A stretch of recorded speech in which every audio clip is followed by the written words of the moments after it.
Bismillahirrahmanirrahim. Assalamualaikum warahmatullahi wabarakatuh. Good morning, Miss and everyone. My name is Shinnichi Vega Wijaya, and I'm from the class 04 SIGE 002, and I would like to present my semantic analysis of Sum 41 song, Walking Disaster. Okay, I want to tell a brief overview first of the song. So this is from the album Underclass Hero. Okay, released on July of 18th, 2007. It is the second track of the album, right after the title track Underclass Hero. This was also the release as the album's second official single. But you can see here, there's only three personnel. Dave Baksh, who was originally a member of the band, left the band because he focused on developing his own singles, his own tracks. That's why he left the band. He left the band prior to the creation of Sum 41's Walking Disaster, leading to only Derek Whibley, who does the lead vocals, rhythm guitar, lead guitar, keyboard, producer, and songwriter. There's Cone McCaslin, the red shirt, bass guitar and backing vocals, and Steve Jocks, the one with the black shirt, as drums and percussion. The music video itself was shot at Los Angeles, California during a spare time between when the band was there, before doing an interview and performing the song live on the Jay Leno show. Now, I would like to make an introduction first on why Walking Disaster was made. So, Derek Whibley was raised alone with her mother, Michelle Gordon. He had seriously troubling childhood and frequently fought his mom. This song totally reflects Derek's past childhood trauma. So, if we look it up, Derek was raised alone by his mother without a father. So they moved. So this whole song was based because of resentment because of he doesn't know his father, and also pent up because having an unstable life with his mother because of moving to 19 moved around 19 times around his childhood. So he literally doesn't have a peaceful home, peaceful place to stay. As you can see in here in the lyrics, mom and dad both in denial, an only child to take the blame. Sorry mom, but I don't miss you. Father's no name you deserve. So this song itself, it's already shown that because Derek is the only child of Michelle and the unknown father, he has to feel it, and he has to bottle up all the emotions by himself, leading to total resentment, bitter anger, and whatnot. Because sorry mom, but I don't miss you, because like I said before, he frequently fought with his mom. Now the lyrics, and there's also a lyric, and now I've been gone for so long, I can't remember who's wrong. And also in the final lines of the song, I will be home in a while, you don't have to say a word, I can't wait to see you smile, wouldn't miss it for the world. So in the context, the beginning of the song, he sings wouldn't come home for the world, but by the end the line flips to wouldn't miss it for the world. Whibley has explained as Sum 41 became widely successful, the physical and emotional distance from his childhood allowed him to heal. He realized that holding on to bitter anger toward his mother was exhausting, admitting, I can't remember who's wrong. As the lyric said, I can't remember who's wrong. From the source will be from his interview in the Alison Hagendorf show. So what it means is he's tired. Okay, he wants to make peace with his mother. He wants to fix his relationship with mother. And mind you that Derek was an alcoholic too during his young years. Nowadays he doesn't do drinks anymore. He doesn't drink anymore, and he used to use drugs in his teenage years, but stopped when Sum 41 was created. But still drank. Now moving on to the examples of my semantically researched lines. Since in the paper in the paper there's 15, I would put in here only four for example lyrics.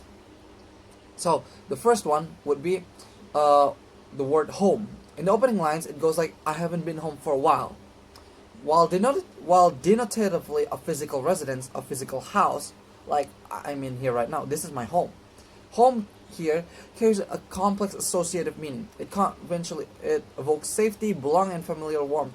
Yet Derek's long absence instantly subverted these ideas. Instead of a sanctuary, home becomes a symbol of emotional distance, estrangement, and unresolved conflict. As I said, because of Wibbly has a because of Derek always fought frequently with his mom in home, leading to conflicts, leading to estrangement in his own house. That's why the word that's where the home is derived meaning from. And the word blame. While the word blame appears in the phrase "an only child to take the blame," denotatively blame means responsibility for a fault. Okay, but associatively it carries a connotation of an unfair accusation and a burden of undeserved guilt. In the context of the song, Derek positions himself as the sole recipient of familial blame, suggesting a dysfunctional family dynamic in which he is unfairly held responsible for the household's problems. While I said because he's broken home, he doesn't have a father figure, truthfully speaking, and leading to frequent fights with his mom because he has to deal with this unfair life. No one to talk to. His mom was busy. That's why, meaning that he has to take the blame for all himself for this unfair life. The next would be to burn the bridge of innocence and satisfaction guaranteed a pillowy catastrophe. Now this right here highlights the drug use, the drug or the substance abuse by Derek during his teenage years. So Derek's Wibbly's lyrics vividly track his descent into self-destruction. I say again, because self-destruction, because he's using drugs or substances like drugs. By using these phrases to illustrate a tragic awareness of his own undoing. When Derek claims he is about to burn the bridge of innocence, the aggressively finality of burning a connection suggests a deliberate, irreversible severing of his past. So when to burn the bridge of innocence, burning means to light a fire or literally burn something. This one actually means to severing ties, severing past connections. Because of his innocence when his teenage years, he was once even though broken but still plain teenager. Then all of a sudden he's using drugs, substances, and whatnot. That's what it means to burn the bridge of innocence. Alright, he's transitioning from a plain to a corrupt to a self-inflicting harm individual, severing his innocence. Then Pillway catastrophe. This one's a bitterly ironic promise of satisfaction of the phrase satisfaction guaranteed. Shows the reality of his late teen drug abuse, like I said before, as a coping mechanism. So because of from what I said, he's broken home from his past.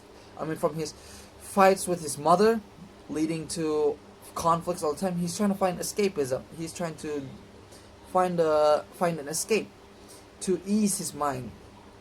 It highlights the illusory relief of a pill only masks deep psychological wounds, cementing his identity during this period as the walking disaster himself.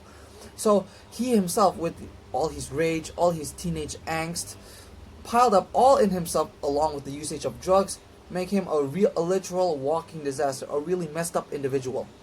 Now, this is where the transition starts. Smile. So, the word smile appears in the final line, I can't wait to see you smile. Denotatively, a smile is a facial expression indicating happiness. But in the final line, associatively, it introduces a note of tentative hope. It represents warmth and possibility of healing. Derek's anticipation of seeing her mother smile suggests the desire for reconnection, possibility of redemption. Like I said before, when Sum 41 was created, he quitted drugs, and when Sum 41 blew up, he decided to reconnect with his mother. He decided to rebuild that bridge. He decided to approach her again positively. He decided to clear all problems of the past, to let everything under the bridge and start over from zero with positivity. Up until now, He created a positive connection, a positive relationship again with his mother, whom he used to fought frequently. In conclusion, the song Walking Disaster basically just retold Derek's whole life story in a span of 3 to 4 minutes. Starting from phase of rebellion, teen angst, familial burnout, self-inflicting pain, escapism, and finally reconciliation. He finally found peace with his mother and stayed by her side once more until, as of now. This is, you can see that's Michelle and Derek during the younger years. You can see that the happiness is still visibly shown before everything went haywire. So in conclusion, Derek made this song because he was just pent up. He was just bottling up all his emotions and decided to just create this song to relieve himself, to be a therapist of himself, to release all his anger, all his pent upness through poetic lyrics. I think that's all from me today. Thank you for your attention. Wassalamualaikum warahmatullahi wabarakatuh.